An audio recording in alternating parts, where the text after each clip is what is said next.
Hello and welcome to Beyond the Pour, crafted by California Tastings.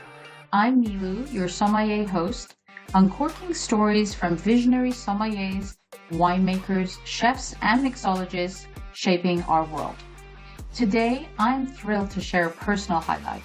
I'm joined by Joris Gutierrez Garcia, the ASI Best Sommelier of the Americas 2025. He was crowned this February in Sonoma County. As a volunteer for all 4 days of the competition in Santa Rosa, I witnessed Joris's brilliance firsthand. And as one of 4 in the closed-door room with the final 3 competitors, I felt the tension before his victory was announced. Let's welcome Joris. Good evening. Hi, Joris. How are you? Pretty good yourself. It's been a while. I know. And you've been from interview to interview. Well, a lot of work, more than interviews. Excited to hear about it. So I'm going to ask you a bunch of cool questions. But Perfect, how great. have you been? How have you been? I've been really well. After I came back to Montreal, I had again a lot of work at the restaurant and also other beautiful project. The little wine agency is going well, but especially have a little kid at home, and Oh, that's yeah, you have a little boy. yes, so that's amazing, Yeah. and yeah, that's the most beautiful thing right now. You're probably on the road missing him all the time. Well, it's really hard to leave the house more than ever. I bet. I bet. And yourself, how have you been? I'm great, just plugging along in the good old Sonoma County. I'm in LA actually right now where I'm doing this. So I'm Great, excited it worked out. Thank you so much pleasure. for joining me. I Yeah. wish I was in LA. It's still cold and rainy, so we Yeah, you can't need wait to for come over beautiful here. weather. Is it snowing? Not snowing right now. No snow, but It's just really cold. still cool, still quite cool. Yeah, yeah. Perfect. Well, hopefully we'll see you in California soon. I hope. Or I think you're going to be in Lisbon, which is going to be nice and warm very soon. Absolutely, yeah. Can't So wait. It's gonna be a both of great time. those are fantastic. Totally. Well, great. I'm so happy to see you. And thank you for giving me the opportunity to chat with you. And I thought we'd spend a little bit of time and just ask some questions that maybe they haven't asked you. Some of them they've asked you, some of them they haven't, but I thought I would mix it up a bit. I think the first thing, obviously, I want to first of all tell our listeners who you are because it's an incredible thing that you've done. And I want to start off by saying we have Joris Gutierrez Garcia here today with us. And, this is such an exciting moment for me to be able to have you here. Um, and you basically are the ASI Best Sommelier of the Americas. And this happened when? In February, right? Just recently. Exactly. Yeah. So I think the first question is, what is ASI? This is a big deal, what you were crowned. And so what is ASI for somebody who doesn't know it? So the ASI, l'Association de Sommelier Internationale, is a sommelier organization that has been in activity since 1969, I believe. Started in Europe, but now it's really worldwide. And that association promotes what is the job of the sommelier, and also orchestrates different diplomas and education. And they also take care of all the competitions. So at different level, on top you have the ASI, and then every country has a chapter. And in Canada, we even have chapter for each provinces. So it creates a beautiful web of people from all over the world exchanging, traveling together, and it's a beautiful association. Absolutely. And so to get to this exam in February, which was in Santa Rosa, Mhm. that's really odd for me because it's my hometown. And, I was like, I'm going to volunteer because when else are these fantastic brains going to be in my area? So I did volunteer for the 4 days, and that's where I met you. Um, what competitions what exams did you have to pass to get to that point through in Canada, basically? Yeah. So to get to the continental competition, first for me, I had to be the best sommelier of Quebec, so which is the province. Each provinces have their own competition, and then the winner of each, or sometimes 2 or 3 or 4 candidates, if past winners want to compete again in that. for the national. But once you win the province, then you go to the national. And after the Right. national, the winner then represents the country for the continental. But to me, winning Quebec, it was a long, long adventure since it took me 4 trials and it's held every 3 years. So I was quite happy to win Quebec finally. And then quickly after, I won Best Sommelier of Canada.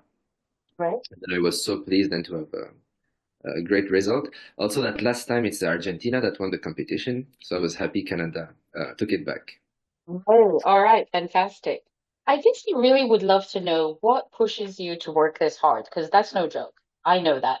That's no joke. So it is no joke, but I love it. It's a lot of Yeah, fun. I'm curious. yeah, I love reading. I love tasting wine, challenging myself.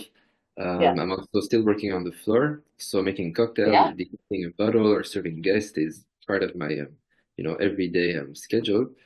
But maybe someday I won't like it as much. But right now, right. it's not work. It is some Yeah, sacrifices for sure in terms of time yep, and effort, and sometimes you choose not to go out, or maybe don't watch a movie or something because you have to study, or the day after you have an early tasting. But I yeah, really enjoy it. To me, it's a lot of fun. The world of wine is so wide, you know, and yeah, so for depth, sure. so much depth, and there's always something to learn. And Never ending. Yeah, even the producers are passionate, and everybody. Um, in the wine world or wine business are passionate and they love to exchange and share their passion. So it's yeah, just fun yeah. for me. I love it that you're calling it fun. No, for me, I got to the level two sommelier and I was like, I'm good. I'm good. My nerves could not take it anymore. But so here's another question. Talking of nerves, I got to be in that room with you. The four people, we were in there kind of hanging out with you guys. And I want to just walk you through or kind of go back to where we were. What were you feeling when you were going, the three of you, the three finalists were going into that room? What were the nerves like? And then I wonder what their nerves were like when you came out of the room, out of the exam room. So you mean right before they ask us the question at the very end? Before you went into the finals room, the conference room, what were you Yes. thinking? Because I Okay. think, it was I was nervous. I don't know about you guys. I was so nervous. So of course I was really nervous, but I was also really proud and I really wanted to make the final. But at that moment, everything before the final, we had to think positive. It's hard for me in those moments to not think about all I did wrong in the past Oh tasks, my gosh. and you're never sure. But once our name were called and we knew we were in final, then I was quite focused in a sense that um, I knew I could do well in that competition. Mhm. But I always tell myself that if you reach the final, really everything can happen. So I was just so pleased to be in the final because I also experienced the whole competition for every 4 days side. of it. Sure. Those competitions are held only once every 3 years. So for me to go to the quarterfinals to the semifinals was already great, and then to go to the finals, I had the whole experience. So whatever Yeah. happened, I knew I would have learned a lot. But at Yeah. that precise moment, of course, the palms are sweaty, the heartbeat goes up. Sometimes you're shaking a little bit. But I took many sessions with a sporting coach. Yeah. That helped me a lot. And I You still have a know, lot of work to do. But in yeah. those moments, I try to breathe and try to relax and try to think about positive things. But it goes so fast. Yeah. The You don't have a lot adrenaline's of time to. there. Yeah. The adrenaline's, but also I have to say, because I was there, right? And I was watching you and I've read so much about you afterwards and I've listened to podcasts and different things. You are known to be super calm. You come across very calm and relaxed, and Well, that's that's what incredible. people say, but inside, I don't feel Yeah. that relaxed, trust me. But you're doing a good job showing that. I have to tell you, it's absolutely fantastic. It always takes me, well, thanks. It always takes me a few minutes, I think, to get in the flow. Yeah. because once you go on the stage, it is Yeah. really something, Just, our guests are past best sommelier of the world or best sommelier of the Americas or Yeah. MWs and whatsoever. You have the camera. I don't work with a microphone at work, so just the mic is something really special. So Mm. it always takes me a little bit of time to really get into it, and Yeah. it's hard sometimes because the first task they ask us many things, sorry, and I need to work on that to be even more ready when it's time to go.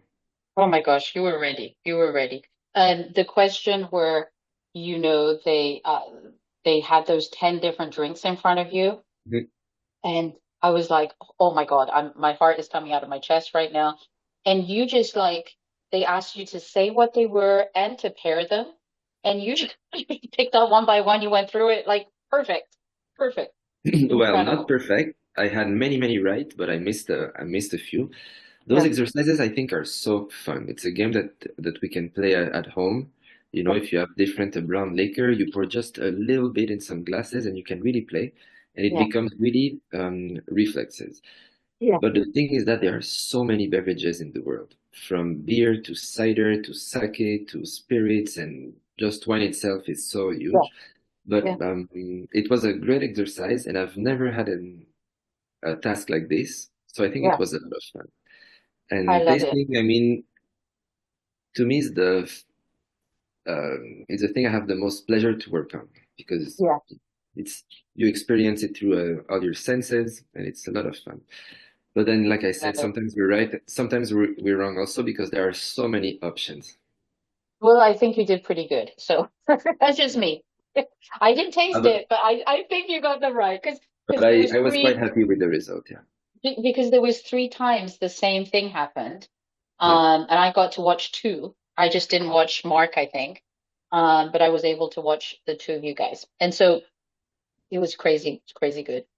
Um, I guess the next thing I want to ask you is what got you into the wine world in the beginning? You're so young. You're 32 years old. Am I right? Yeah, just turned 33 exactly.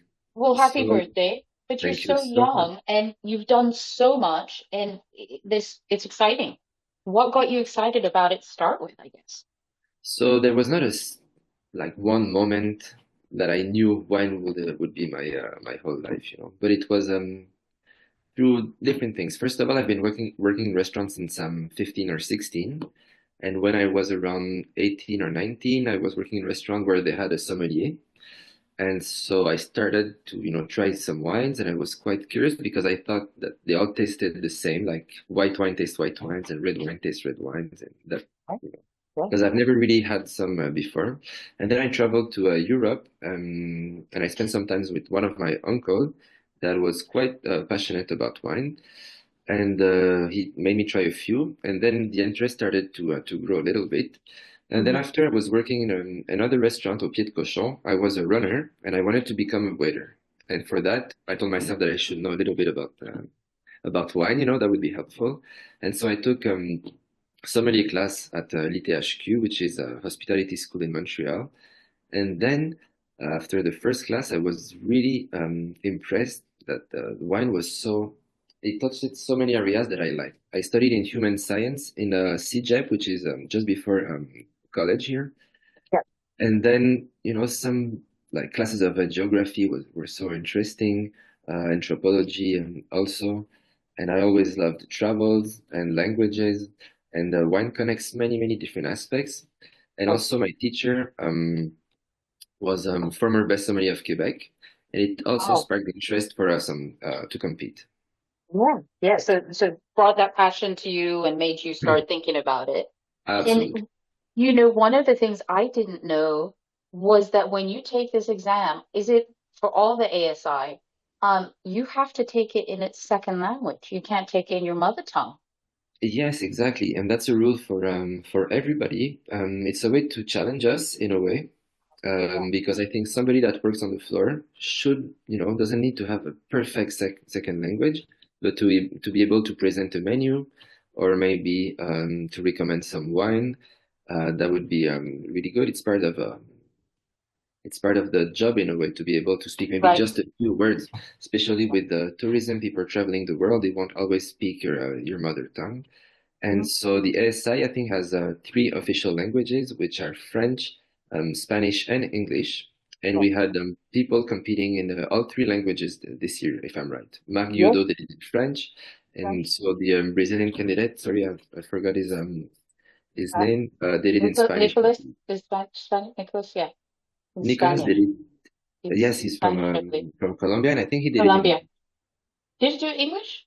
I don't know. I can't remember. No, he Yeah, did it in English because I remember listening to that. yeah. But Yeah, it was so yeah, incredible. I prefer to talk about wine in French because it's my first language. But I've been You studying did and teaching incredible wine. with the English. Well, Yeah, I've been tasting and studying in English for almost 10 years now. So my yeah, you know, but I have a lot of work to do in English. I'd love it's to get perfect. better for just in general and also for the next competition because the more Yes. strong you feel and to express yourself, I mean, the more relaxed and calm you can be competing. Yeah, and there's so many, you just touched on it. Geography is so big when you're learning wine. Countries, knowing where they are, knowing the pronunciations of these different types of wine. Um, I always felt like it's kind of uh 50% of this is knowing areas, knowing countries, knowing where what the climate's like and all that fun stuff. So I get what you're saying. So what are you planning on taking more exams right Mhm. now? What is your path up to Lisbon 2026 for the best sommelier of the world? Mhm. Um, what are you working on right now? So I have an exam soon. I'm finishing the diploma of the WSCT, which is a Okay. great program that I wish I did before because it doesn't just speak to the people working on the floor, but to really larger audience, people that Mhm. can work maybe in production or selling wine or a really different aspect of the world of wine. And right after this, I'll prepare my schedule for the theory and tasting for the next year and a half or so for the competition. Mhm. And I'll really focus on theory for the next 9 months because I'll go do the Court of Master Sommelier theory exam again for the fourth time. So hopefully it's gonna be the good one, and it should be 9 months or a year or so.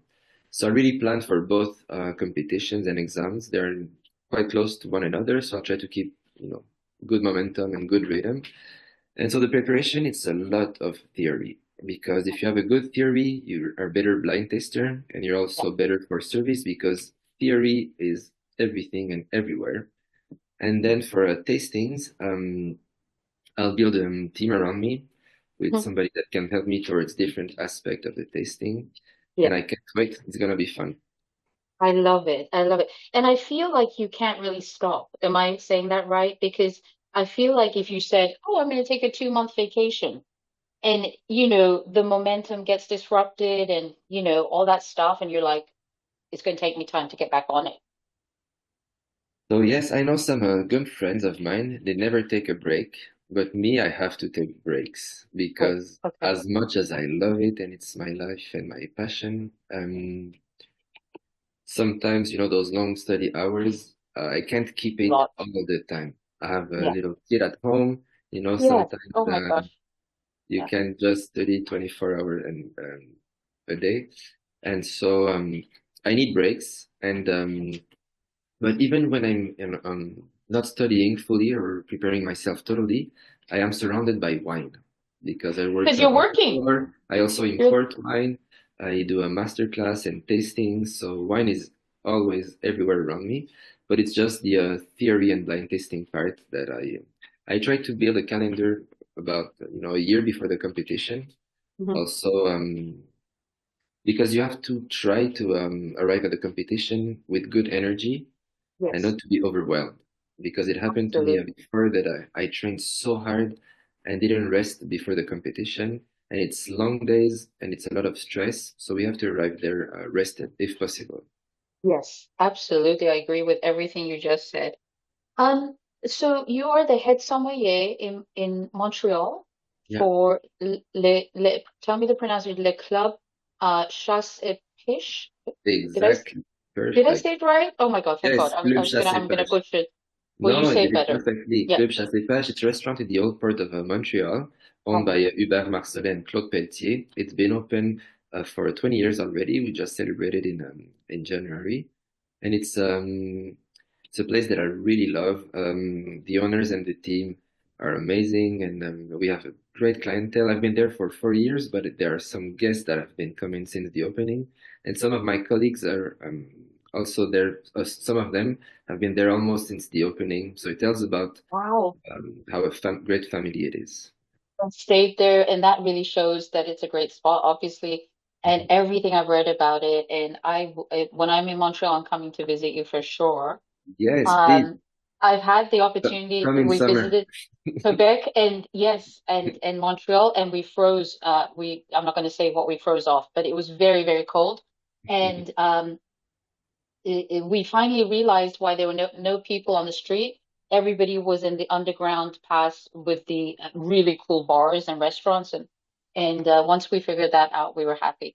But oh my God, what a beautiful place! I'm obsessed with that place.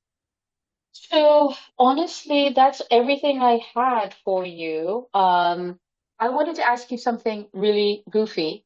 What is your favorite song? Um, this is probably really private, but what makes you kind of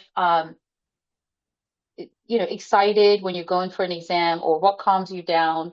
Do you have a favorite song? And can you share it? If you don't want to share it, it's Yes, okay. of course. So I've been studying for about 10 years now with Lord of the Ring music.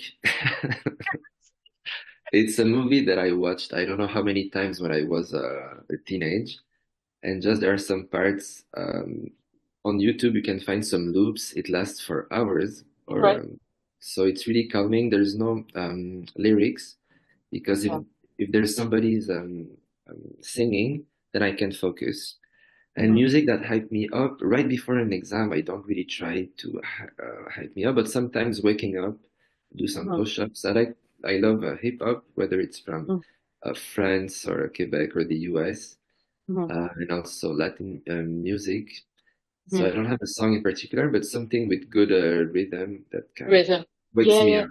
Yeah. Now, you I also said like you Afro beats too, so it depends. it depends what your mood is. What you have an importing, that's my earpiece just fell out. You have an importing business you said right now. Yes, with Um, my friend. Yes.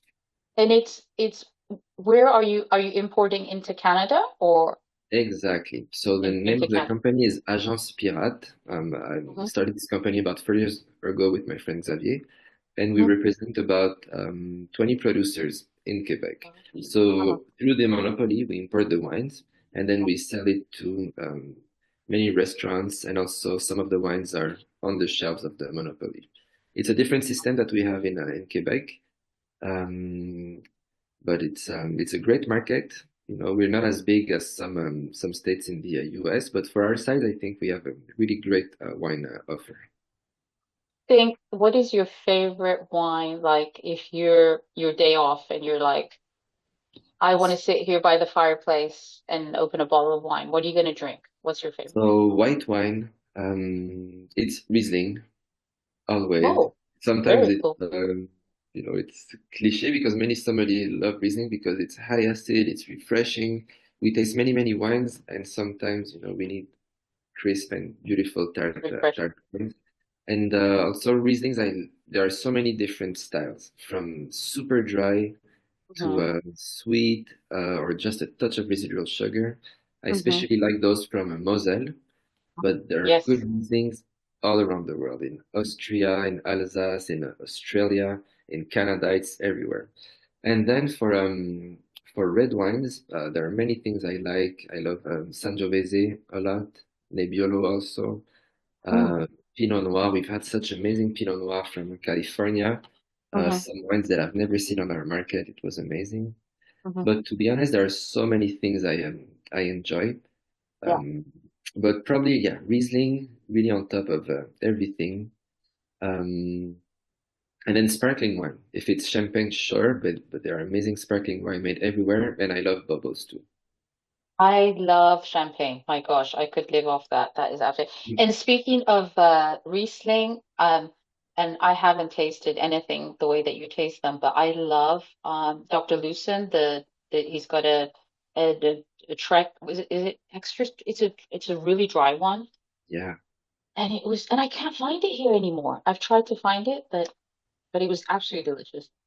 I love it because it's a beautiful, refreshing wine. I Yeah, mean, all yeah, the reasons in general, and Dr. Lucen, it's more than refreshing. It's a great producer, but yeah. it's a wine that is Riesling is electric because it's high acidity, it's Mm-hmm. citrusy, Refreshing. lemony. I always like it. Often lower alcohol also when there's a touch of residual sugar, so there is a lightness to it. Mm-hmm. Mm-hmm. No, I really enjoy it. And I've never Joris, been to Moselle, and I hope to go someday because you first, haven't gone. Oh no, my gosh. there are so many regions that I haven't visited yet. You know, Yeah. we make wine everywhere in the world now, so it's hard to see it all. They should invite you over. I don't know why they haven't done that yet. I But let me ask you, if you're having that Riesling, what would you pair it with? What would your favorite food be? so really depending on the style. If it's a rich and intense Riesling, let's say a ripe vintage in Alsace with sometimes a touch of botrytis, I would love to pair it with seafood and a seafood risotto. You know, we can add Oh, a touch of saffron or and lemon confit to really match all the botrytis aromas, and also the richness of the risotto with the opulence of a ripe vintage. Alsace, for instance, would be awesome. But yeah. if not, for a lighter, fresher style, I think oysters can be amazing. To Yeah. me, it's the perfect sushi wine. Also, and if there's a touch of residual sugar with the saltiness of, let's say, the soy or the richness of the raw fish. Riesling is Wow. amazing. Also, some spicy food. So it makes good wine pairing. But to be honest, Mm. sometimes with spicy food, I just want beer. You know, whether it's You said Mexican food or that. Indian food. Yes, because it's low in alcohol, the little bubbles really cleanse the palate. Yeah. And yeah, let's say with tacos, you eat with your hands, you know. You don't want this Yeah. glass of wine. Yeah. I remember they asked you at the end of that exam, the final, they're like, what are you going to drink after this? You said beer, I think, right? Yes, You're like something refreshing. wine is my passion. To me, it's the greatest beverage of the world. But I must say that I often crave beer more than a glass of wine because I Yeah. taste wine from the morning, you know, Nonstop. until nonstop, nonstop. And to Yeah. me, beer, even though it can be a complex beverage, to me, it always tastes like vacation in a sense Yes, that, it okay, does. I'm not analyzing it like I would with a glass of wine. Even tonight, we opened a bottle for a dinner with my girlfriend, and the first sips, I am not fully just enjoying it. I am analyzing it because that's how we are in the world of wine. Straight away you feel like you're on vacation. That's so true. I feel like when I'm sitting by the pool, I want beer. I mean, on a hot day. That's absolutely the same thought for me. Because yeah, Well, I mean, it's always refreshing, and there are amazing beers everywhere now. But just sometimes I must say, really close to competition, it's to me mm, it's hard to enjoy wine totally and yeah, not yeah. analyzing too No, much. I get it. I get it. So there's lots of other options, and I read you're really going into non-alcoholic beverages. You're learning more about tea, you said, and It's because it's not just about wine. You know, right. everything we You serve at guys the have to know. restaurant. Yeah, Yeah, yeah, I'll never know sake as much as I know wine because sake yeah, it's a whole world. But somebody should know, you know, should yeah. have good basics in all the beverages of the world, if possible. That way we can Actually, serve our guests better at and the stay up to surface, yeah, date. yeah. Stay up to date also because 5 years ago, non-alcoholic, for instance, mocktails or all the Mm, different non-alcoholic wine, we didn't talk about it that much. And now yeah, that category is important. I don't think it's just a trend; it's there to stay. Or, for instance, coffee became much more serious in the last maybe 10 years or so. So now people know, you know, where the beans are from. Um, mm, Yeah. how did they roast it? What's the temperature? So people Yeah. are really geeking out. And sommelier, we have to stay up to date. Today. You got it. I want to finish off. I know you're so busy and you've been so gracious to spend time with me. Oh, I it's a really pleasure. appreciate it. Um, I want to finish off with the last question and just say, what advice would you give to a young sommelier, passionate, 18 years old, 20, well, let's say 21, coming into the world of wine? What advice would you give them? First advice, so two different things. To really be on the floor, I think finding a great restaurant where you know that wine is important would be the first step. Whatever, if you can join as a runner or a busboy or or as a sommelier or whatever, find a place where wine is important because you will meet Mhm. passionate people and probably a mentor, which is super important to me. Yes. And then second thing for competitions, there are so many different paths that exist. And so I would start looking into which path, that person would like to go. But the Okay.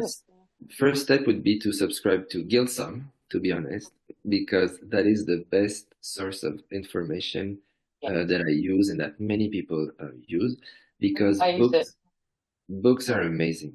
There are Mhm. books on every subject now, but it's hard to be up to date with books. And Gilsum, they are so, so good. And Okay. then on Gilsum, there's a great community also, people that you Hmm. can meet. Then you have Hmm. information about the Court of Master Sommelier or the WSET or through the podcast or their articles, or so you can really see the whole world. But for competition, that person would have to really be passionate because it's a lot of time.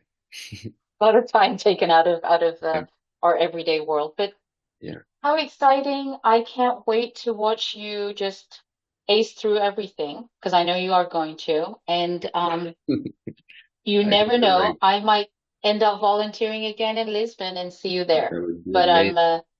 I'm rooting for you. It's incredible.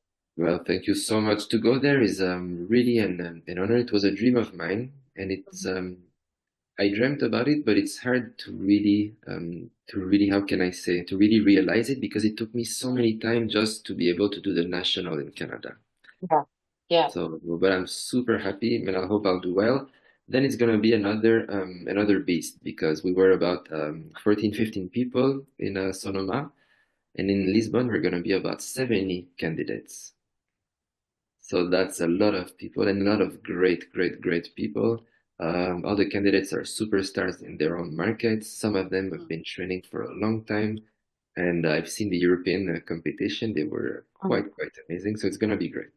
I'm so Yeah. proud to be It's going to be amazing. You're going to do so great. And here. Thank that's you what so makes much. it challenging is to be surrounded by great people. Um, Yes, that's how you get better, totally. right? So anyway, thank you Totally. so much, Doris. I really appreciate it. It was a pleasure to Wonderful. chat with you anytime. Thank you so much. Take care. Bye bye.